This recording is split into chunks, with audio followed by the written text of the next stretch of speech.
Started.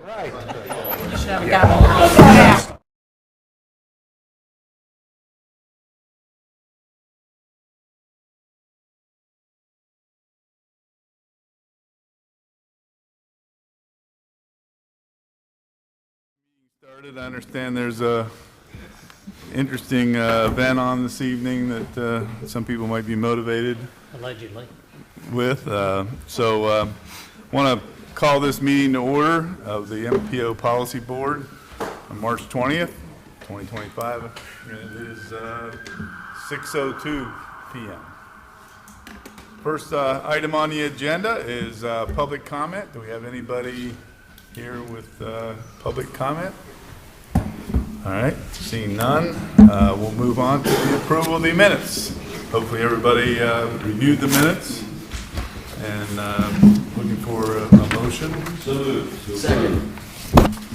All right, we have a first and a second. Any changes, comments? All right, all those in favor say aye. Aye. Those opposed? It's passed. All right, we're moving on to committee reports. First up is Citizen Advisory Committee. Mr. Chairman, unfortunately, I'm sorry. I was looking at it and I was listening. Yeah, unfortunately, Chairman Abilso could not make the meeting last week, so he was also unable to attend. His job has changed a little bit, but the Citizens Advisory Committee did meet. We had good attendance, including Mr. Thornsley from the town of Granville. So the committee did review all the items, and they were recommending approval of the draft Unified Planning Work Program, as well as the adoption of the crash report. So we did have a good meeting, and everything. All right, fantastic. Next on the agenda is the finance report. Okay, thank you. Mayor Lewis. The beginning balance in January was $29,195.39. We had 5 deposits during that month totaling $70,189.49, 19 disbursements totaling $50,421.32, leaving us an ending balance of $48,963.56 to carry over into February.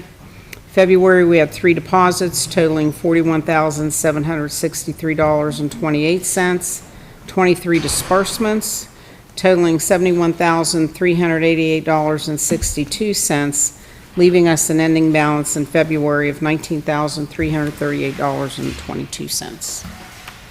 Excellent. Any questions on finances? I move we accept. Second. It's been moved in second. All those in favor of accepting the finance report, say aye. Aye. Those opposed? All right. Finance report is accepted, and we're moving on to our executive director report. Thank you, Mr. Chairman. I just wanted to let the board know that I did attend the Morgantown Area Partnership Mon County Day in Charleston earlier this month. There will be a public meeting on the pedestrian bridge feasibility study that the MPO is having done by Kimley Horn on April the 3rd. It'll be at the depot at the Hazel Ruby McQueen Park. It will also include a chance for public comment on a pedestrian safety implementation plan that the city of Morgantown is working on. The Downtown Microsimulation Studies Steering Committee is scheduled to meet on April the 3rd as well. Well, I'll be going from one meeting straight to another. The Greenbag Road Design Study is ongoing. We have a technical staff committee meeting on that on the 27th of March. I will be doing quite a bit of traveling in the reasonably close future. I need to be in Charleston on March the 25th for a safety meeting. It's a statewide safety meeting on various topics such as intersection safety, speeding, those sorts of things. Then I will be going to Wilmington, North Carolina the week of April the 14th. Kimley Horn, our consultant on the Downtown Microsimulation Study, submitted our study to the North Carolina Association of MPOs as well as NCDOT. and they agreed that they would like to see a presentation on Morgantown's downtown microsimulation study. So I'll be attending that. It'll be kind of old home week for me since I lived in Wilmington and worked there for about 6 years, so that'll be good. And I will also be actually doing double duty on that one. I will be representing the National Association of MPOs to the conference and doing a presentation on their priorities they're moving forward with. And finally, in the end of June, I will be in Denver for the Association of MPOs board retreat. So I'm racking up the airline miles. It's quite an honor to be able to go down to a state that labels itself the road state. Yes. To present the micro simulation study. So it's interesting that they are going to learn from us a little bit. And if you're going to Denver, I would add that the Morgantown Airport has really affordable flights that go through Chicago to get you there. $200 to Chicago. Well, it's $250 round trip to Denver. There you go. But I digress. I'll have to check into it. It's a great place to fly from. Yep. Fantastic. Any questions of Bill or comments on the report? All right. Thank you, sir. Appreciate that. We have several items to review and approve coming up here. First on the list is the TIP amendment. And Bill, I'll turn it over to you to walk everyone through it.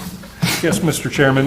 This is a more unusual treatment for our TIP amendments, though we've done it in the past.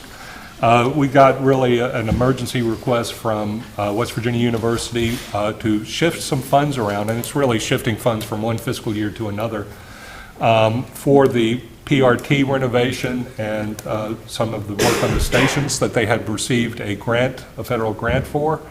Currently, a lot of those federal grants are frozen, including this PRT grant, and so WVU would like to continue with that work. There's about $3 million worth of work that they were hoping to get done during the summer. And so in working with FDA, they figured out a way to shift some funds around from the next fiscal year so they could accommodate that work. We did not get the request to amend the TIP in time to meet the normal public involvement policy. And so with FDA's concern about wanting to get everything programmed, they agreed that what we can do is go ahead and open the public comment period. If we receive no negative public comments, when the public comment period's over, then we can go ahead and approve it. So what we're asking for tonight is authorization for the executive director to approve the TIP amendment pending the end of the public comment period if there are no negative comments. And that way we'll meet FTA's and WVU's deadlines to get this work going and keep it going. This item that came in so late, we weren't able to run it through the committees at this point. I so move. Okay. Second. Moved in second to give the executive director approval authority barring any negative comments at public hearing on the TIP amendment. And so all those in favor say aye. Aye. Opposed, like sign. All right, motion carried. Next on the agenda is the Unified Planning Work Program. And Bill, please get us through it. Thank you, Mr. Chairman. This is essentially the same Unified Planning Work Program that was presented to you in January. We did do some shifting around of funds. It did not significantly affect the balance or the request for the match from anybody. We also got some minor comments, which are mostly well, they're all Scrivener's errors to the draft UPWP that we have made, but it's essentially the same budgetary item with the same work that we outlined, which includes completing the Metropolitan Transportation Plan update, which has been ongoing, as well as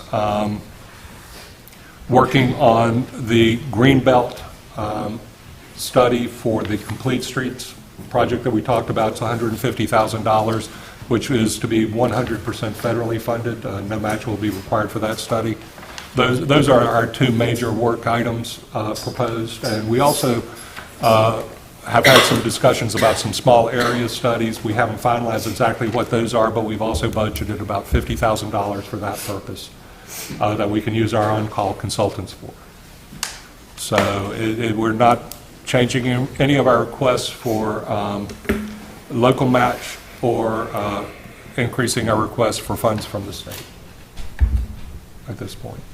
And so we would like to forward this to the state, Federal Highway and FTA, as an approved document so that they can begin their process and we'll be in line for funding on July 1st. I move to adopt the FY 25-26 UPWP as presented. Second. It's been moved and seconded to approve the UPWP for 25-26. All those in favor, say aye. Aye. Opposed, like sign. Motion carried. All right, speaking of finances, Speaking of finances. next on the agenda is the MPO letter of credit. Yes, we periodically go through times where the state is slow in reimbursements or we have issues of that nature, and there is currently uncertainty with federal budgeting. So in discussing it with the officers, we thought it would be good to go ahead and revive the line of credit that the MPO has had. In discussing it, we came up with an amount of $75,000 for a line of credit. And it would only be used in the case when we're having cash flow difficulties. We budgeted essentially for 3 months operating expenses, not for reimbursement of consultant contracts or things like that, but just to make sure that we could keep our staff working and employed for a quarter in case there were any emergencies or anything. This is very much like, it's the same bank, our United Bank that we've been working with, that we previously had a line of credit with. And what we need is not a motion, well, we need a motion within the minutes showing that the board authorizes the executive director to apply for this line of credit to give to the bank, to show that I'm authorized to do it. So moved. Second? Been moved and seconded. All those in favor, say aye. Aye. Those opposed? All right. We do not, it does not cost us anything until we draw. Right. And hopefully, any draw would be within a 30, 60-day most. Simple question, I'm sure. There's at least 2 signatures on the check, so you can't just draw it yourself? That's correct. Okay, I just Yes. want to make that public so everyone knows. Yes. Yes, the board requires that our checks are signed by 2 persons. If it's to me, I'm ineligible to sign it Right. typically, and if I always get a second board member. That's fine. Otherwise, it's usually either the treasurer or the chairman I and want myself. that that sign. on the record, so people understand that. We've done this several times Yeah, in the past. so. Yes. And on the record, this has been very useful in the past. so Yes, we've it's a brilliant thing to do right now. Yeah, there are minor fees associated with it, but nothing.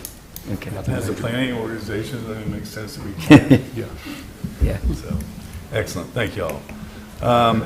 Next up, we have the crash report, 2019 and 2023. This is really just a revised crash report. We hope to be able to update this on an annual basis, and we also have determined some new software to do with it. So if you take a look at it, there's some really good heat maps for the various types of incidents that occur within the urban area. And I think Jing has added a new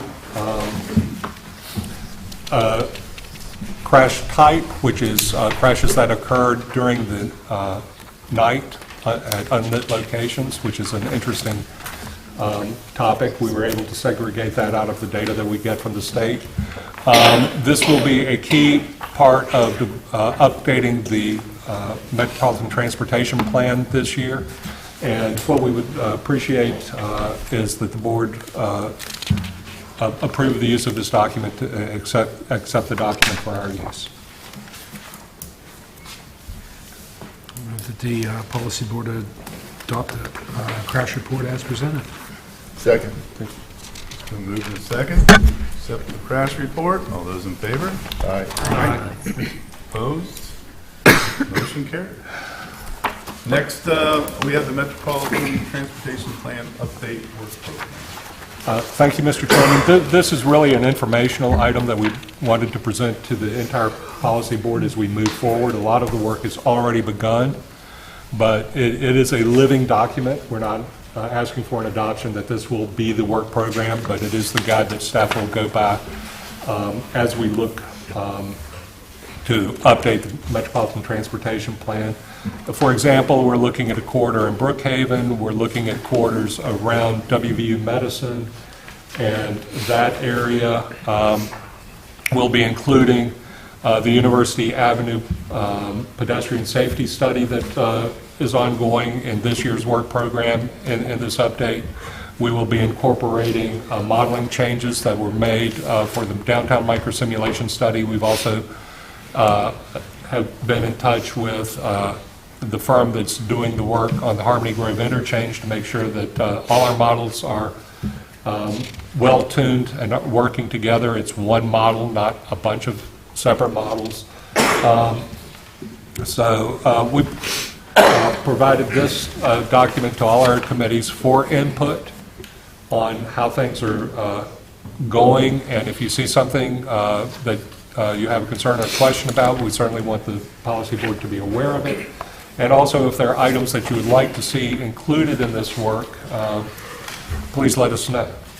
So we've provided this to you as an informational item. There's no need to adopt it or anything like that, but we also need to keep our policy board informed of the work that staff's doing. So I hope you'll take the chance and skim over it and see if there are things you like or dislike about it. We do also need to work with Mountain Line to make sure that we have your latest things. I thought I saw it in there. I'm sorry? I thought I saw it in there. Oh, it is in there. Yeah. I just want to make sure. Yeah. No, you guys have done great work. I'm very appreciative. Okay. So this is an informational item. All right, thanks, Bill. Appreciate that. And next on the agenda is an update on the community garden. As the board is aware, last year we did receive, we were in the process of receiving funds from the state for the community garden project that's associated with the Green Bag Road roundabout project. And these are funds to mitigate the impact to the community for that community garden. The state was very tardy in getting those funds, and so we really did not receive them until after the growing season ended. So it didn't do good. But we did contact the previous applicants who are willing to implement their community garden programs this year. 2 of them are working with us. In fact, we've received receipts for purchases from 1 of them, and the other's supposed to start shortly. We are the third, the city of Westover. Unfortunately, the staff member that was going to work on that is unable to work on that project, and so they had to relinquish those funds. We will be advertising tomorrow, requesting people to apply for those funds. We have approximately $4,600 that we can make available for an additional community garden or 2. So we wanted to inform the board that is the status of the community garden program, and we'll start seeing results and be able to report back to you on that this year rather than last year. So we certainly want to keep the board informed on these issues. All right, thanks, Bill. Next on the agenda is other business. Any other business to be introduced by the board members? Mr. Carter. Take a minute. Just take a minute. I want to introduce a colleague that joined us in the planning division, Mike Dodd. Mike, can you stand, please, real quick? He's been with the DOH for a number of years, but he was in the Eastern Panhandle and he came through Kaiser. He's been on the WV West Virginia tour here for the last couple of days. He is a bike ped coordinator. He's an avid bike rider himself. So he's certainly in favor of trying to do anything he can for the bike community. We are getting, while it's dragged on longer than we hoped, but we kind of needed to get Mike on board. We've got a consultant selected. We're going through the scope of work process and updating the statewide bike ped plan. Mike's going to be reaching out to, the MPO, the communities in this area, as well as others around the state, to try to, get some information, work with a consultant and everything. And I just wanted to take a minute to introduce Mike. And Mike, if you wanted to say anything, you can. Okay. But we'll be reaching out to everybody, the MPO, and trying to, I know you guys have a lot of advocates in this area. We want to certainly make sure that, Mike has a chance to communicate and have that conversation. So just wanted to take a minute to do that. Can you give us Mike's last name one more time? Dodd, D-O-D-D. Welcome. Look forward to working with you, and certainly we have an active area for interest in bike ped, so hopefully you'll be up here on a regular basis. Fantastic. Any other business? I just have a question. The meeting that was regarding the pedestrian study in the depot on April 3rd, what is the time for I that? believe it's 5:30. And what we'll be presenting as far as the PED bridge, that's really just a feasibility study to figure out how much it'll cost, if it can actually be constructed in a reasonable manner, that sort of thing. It's not presenting a final plan for the project or saying that's going to happen. The PED bridge is a Tier 1 project on our transportation plan.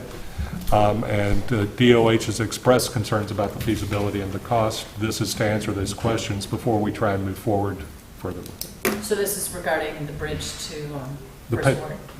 To First Ward, that's correct. Obviously, it's more than just a bridge. Yeah. Goes all the way up to First Ward with the trail and whatnot, so it's much more extensive than just a bridge over. Yeah, you have to be able to get to the bridge. Amazingly. That is like, we're going for basics here. We've got to get to the bridge, and then the bridge has to get to. I am known as Captain Obvious. Yes, Captain Hey. Obvious. Sometimes people forget these obvious things. I think it's just fine to be obvious. All right. Well, appreciate all the work in that. Everything. All right. Seeing no others, then I guess I'll call for a motion to adjourn. So moved. All right. Wow. Rusted a heck of a That's an hour early.